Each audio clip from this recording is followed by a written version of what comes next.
for somebody that's listening to this or they're reading your book and they do feel apart from, they feel alone, perhaps they have that victim mentality, right? They're just, the world's against me, I can't catch a break, every time I try to do this happens. It's some narrative that they're spinning about their life. Right. Like, what's the first step out of that? Well, like I've said a million times before, the most important conversation is the one you have with yourself. You wake up with it, you walk around with it, you go to bed with it. Eventually, you act on it. Sometimes you act on it good, sometimes bad. You got to change the internal dialogue. That person in your head that's talking that shit to you, until you change the internal dialogue in your head, until you callous over the victim's mentality that the world is out to get you because of you are the only, you got to change that shit, man. Yeah, but you don't understand my life, David. Yeah, I do. So that's the thing about it, and that's why I can talk about it. But yeah, I get what you're saying. A lot of folks don't I get that mentality. I once had that mentality that no one understands what the fuck I'm going through. And if you keep that mentality, you're gonna stay in the same exact spot that you're in, that no one understands me. There's millions of people.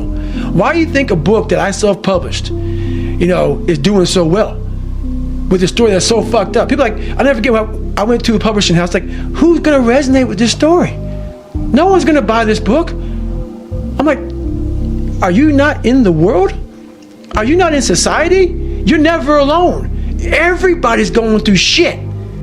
But all the fucking times that I was like, I'm not going back. And I went back. I'm not going back. And I went back. I'm not going back. And I went back.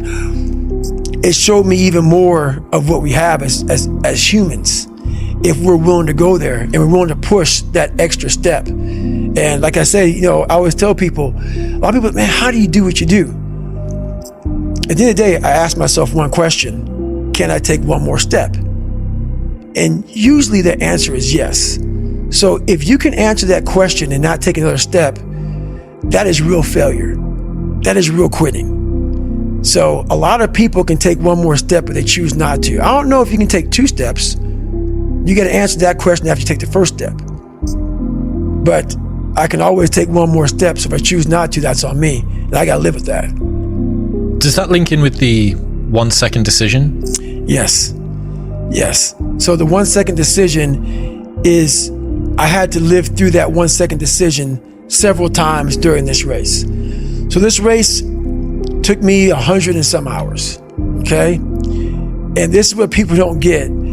For you to finish that race, even though I DNF'd, I still finished in the time. So there's a lot of pride. Talking about the thing and doing the thing, vie for the same resources, allocate yours appropriately. That's it. That's the way it works as well. That's the way that the brain works. You can actually get these kicks of dopamine by telling your friends about, I'm going to be a Navy SEAL, I'm going to start my training next week, it's going to be great, I'm going to feel like this. It feels good.